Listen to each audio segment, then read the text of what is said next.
Bharat, Europe और इस्लाम, ये जो पिछले कई वर्षों से, कई 100 वर्ष बल्कि अब कह देने चाहिए, कि एक जो गठबंधन बनता चला जा रहा है, उसमें आतंकवाद को लेके एक दूसरे के ऊपर आरोप लगते हैं। हर देश आतंकवाद के खिलाफ है, पर आतंकवाद बढ़ रहा है। इस्लामिक देश भी उसके खिलाफ हैं, कहते हैं कि इस्लाम इसके खिलाफ है, लेकिन इस्लामिक आतंकवाद का आरोप बहुत लगा है। मेरे बहुत सारे मुसलमान मित्र हैं जो आहत होते हैं, और निश्चित तौर पे होंगे ही जब किसी के धर्म पे सवाल उठेगा। उनका आरोप ये है कि इस दुनिया में क्रिश्चियनिटी ने कोई कम आतंक नहीं फैलाया, अगर हम इतिहास को देखें। लेकिन जिस तरह से इस्लाम बदनाम हो गया है, क्रिश्चियनिटी बदनाम नहीं है। वो कहते हैं कि कारण ये कि हम मुसलमान जो है वो गरीब हैं, और उनका ये कहना है कि हथियारों का धंधा पश्चिमी देश करते हैं, और इन पश्चिमी देशों ने अपने हथियार बेचने के लिए इस्लामिक देशों को आतंकवाद में जबरन धकेला है। ये उनके आरोप हैं। और तो मैं यहाँ पर ये जानना चाह रहा हूँ कि आप ये जो आरोप हमारे मित्रों का है, इसको कैसे देखते हैं? और अगर मैं एक बार उनका आरोप सही मान लूँ कि पश्चिम देश ही एक साजिश रचते हैं कि इस्लामिक देश जो है आतंकवाद के जाल में फंसे, तो इस्लामिक देश क्या इतने मासूम हैं कि इस जाल में फंसते हैं? पहली बात कि अगर आप मिडल ईस्ट से जो दो धर्म निकले हैं, क्रिश्चियनिटी और इस्लाम, दोनों का अतीत देखेंगे तो दोनों तलवार की नोक पे फैले। पूरे लैटिन अमेरिका में कोई जो है नेटिव अमेरिकन स्पिरिचुअल ट्रेडिशन तो बचा नहीं। अगर आप चिनवा अचेबे को पढ़िए, जो कि बहुत गजब ईबो लेखक हैं, नाइजीरिया के थे, मतलब देहांत हो गया उनका। चिनवा अचेबे ने लिखा है थिंग्स फॉल अपार्ट, और उसमें वो बताते हैं, विवरण करते हैं कैसे कन्वर्जन बिल्कुल ही एक गांव को, एक समाज को विभाजित कर देता है, अपनी ही परंपरा से उसको तोड़ देता है। नाम आपका स्टीवन हो जाता है, नाम आपका साइमन हो जाता है, आपका अफ्रीकी नाम आपसे ले लिया जाता है, आपकी अफ्रीकी ज़बान ले ली जाती है। मेरे एक मित्र जो युगांडा से हैं, उन्होंने बोला था कि if you spoke in the African language, you danced in the African way, you sang African songs, you practiced African faiths, then you had a one-way ticket to hell.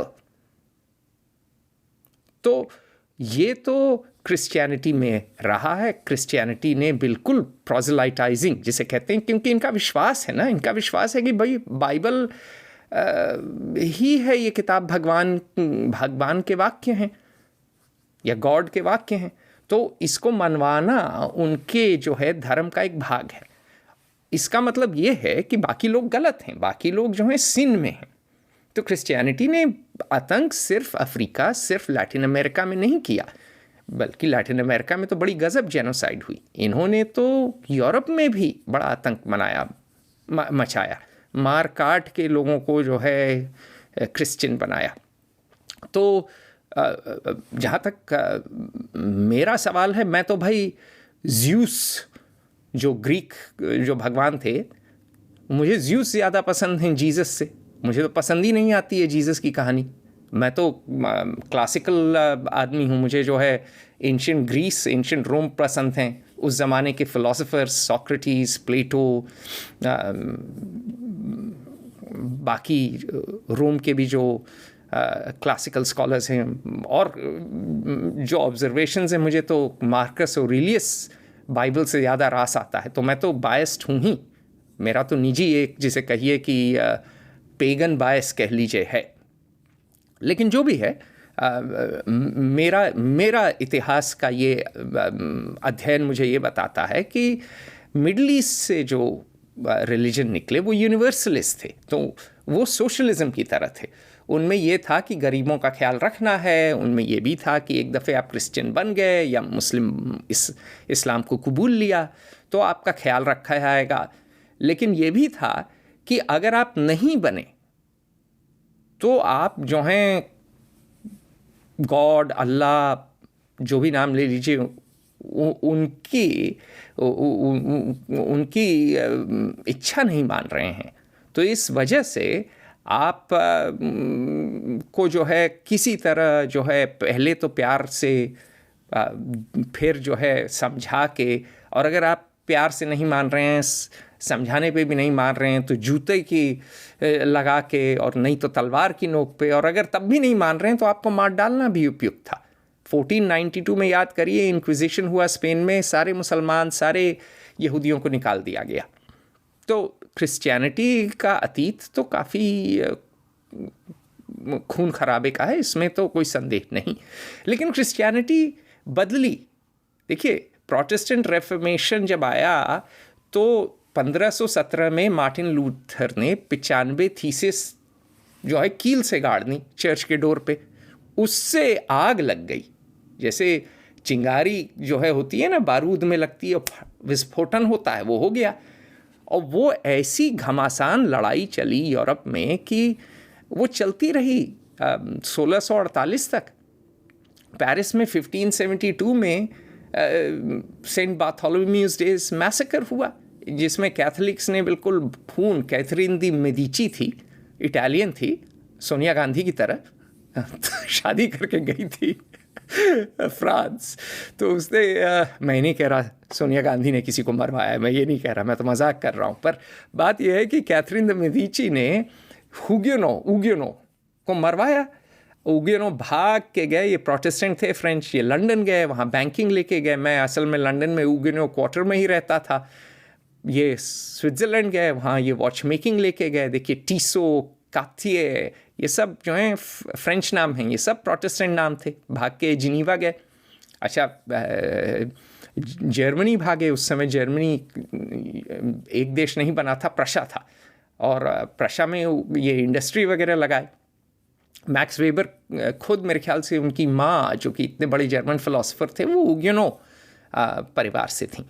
तो इस जैसे कहिए कि हिंसा का और कैथलिक इंटॉलरेंस का फ़ायदा तो बाकी देशों को हुआ, सारा ह्यूमन टैलेंट भाग गया।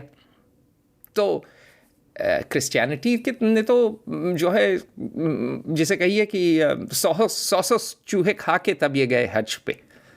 तो इन्होंने बड़ा आतंक मचाया। लेकिन 1618 से 1648 30 ईयर्स वॉर होती है। उस 30 ईयर्स वॉर में 25 से 40% जर्मन्स चल बसते हैं, इतनी हिंसा होती है। तब आती है ट्रीटी ऑफ वेस्टफेलिया, और आज के दिन जो नेशन स्टेट है, भारत भी उसी ट्रीटी ऑफ वेस्टफेलिया के मॉडल पे है।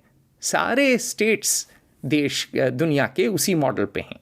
मॉडर्न इंटरनेशनल सिस्टम का जन्म होता है ट्रीटी ऑफ वेस्टफेलिया 1648 से, कि धर्म पे नहीं, अब स्टेट पे है। और वो क्यों होता है? क्योंकि पहले तो ये कैथलिक और प्रोटेस्टेंट लड़ रहे होते हैं एक दूसरे से। तब फ्रांस को अकल आती है कि अगर कैथलिक जीत गए तो ऑस्ट्रो हंगेरियन एम्पायर बहुत तगड़ा हो जाएगा, हैब्सबर्ग परिवार का राज हो जाएगा, बूरबॉन परिवार एकदम पिछड़ जाएगा। तो वो प्रोटेस्टेंट को सपोर्ट करने लगते हैं। तो फिर सियासत धर्म से ऊंची हो जाती है। उसके बाद यूरोप में आता है एनलाइटनमेंट में बहुत से लोग नास्तिक होते हैं, उनको धर्म वगैरह में विश्वास नहीं होता है। वोल्टेयर उसको कहते हैं, एज ऑफ वोल्टेयर। कैंडीड वगैरह पढ़ लीजिए आप। वो तो सारे धर्म का मजाक बनाता है कि सब पाखंडी हैं। और धीरे धीरे क्या होता है कि यूरोप में धर्म से आस्था उठ के राष्ट्र में आस्था हो जाती है। तो जब लड़ाइयाँ होती हैं वो राष्ट्र के नाम पे होती हैं। और वर्ल्ड वॉर 2 तो खैर एक तरह से रेस के नाम पे भी हुई। राष्ट्र और रेस एक हो जाता है, नाज़ी पार्टी। तो वायलेंस ऐसा है नहीं जाती है, वायलेंस चलती रहती है, लेकिन उसका रूप बदल जाता है। लेकिन एक चीज़ ज़रूर होती है कि यूरोप में धर्म के पिछड़ने से, अब जैसे फ्रांस में 1880s में जो है थर्ड रिपब्लिक बनी 1871 की हार के बाद। उस 1871 जब जर्मनी ने जब की पिटाई जम के, तो फ्रांस ने बोला अब तो सुधरना पड़ेगा। तो उन्होंने एजुकेशन ले लिया कैथलिक चर्च से।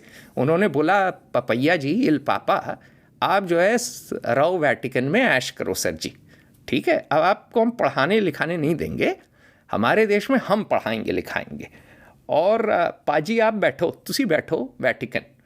और इन्होंने छीन लिया एजुकेशन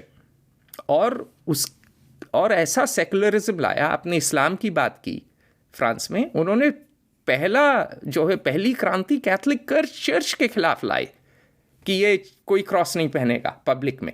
आप टीचर हैं, आप अपने घर में जो करिए, लेकिन आप क्रॉस पहन के नहीं आएंगे। धर्म आपके घर की बात है, पब्लिक स्फीयर में धर्म का कोई रोल नहीं है।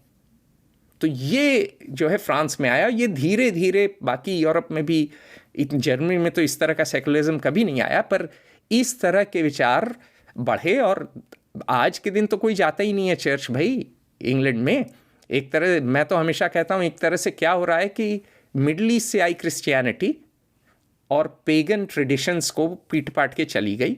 अब यूरोप एक तरह से दोबारा पेगन हो रहा है कि लोग पार्क में बैठते हैं, नेचर में आते हैं, फुटबॉल देखते हैं, जो है उनका जो है भले ही क्रिश्चियन जो है फिलॉसफी से बहुत इन्फ्लुएंस्ड हैं, समन्वय हो गया है, लेकिन अब उनका पेगन ट्रेडिशन लौट के आ गया। वो लौट के आना शुरू हुआ रेनेसांस में, 1500s में, एनलाइटनमेंट में और आया, और अब तो ज़्यादातर पेगन ही हो गए हैं। इसीलिए योग वोग ये सब कर रहे हैं। पेगन का मतलब ये कि नेचुरल फोर्सेस को आप भगवान का रूप देखिए कि ज़्यूस क्या है, इंद्र की तरह है, उसके हाथ में वज्र है। तो ये यूरोप में हुआ है। इस्लाम में इस तरह का रिफॉर्म आया नहीं है। इस्लाम में भी वायलेंस रही है क्रिश्चियनिटी की तरह, क्योंकि ये भी यूनिवर्सलिस्ट हैं।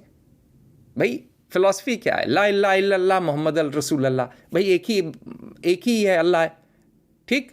मोहम्मद उनके जो हैं पैगंबर हैं, ठीक। वो डायरेक्ट उनका कनेक्शन था, हॉटलाइन थी भाई भगवान से, वो बात करते थे गैब्रियल के थ्रू, हैं, ठीक।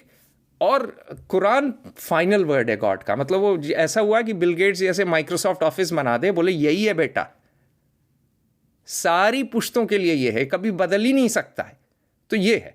तो अब और हर आदमी को मानना है। और अगर आप इस्लाम नहीं मानते हैं तो आपके पास, मतलब इस्लाम आपको 3 विकल्प देता है। या तो कन्वर्ट कर जाइए, फिर आप उम्मा के पार्ट हैं, ज़कात मिलेगी, चैरिटी भी मिलेगी, कंधे से कंधा लगा के नमाज पढ़िए।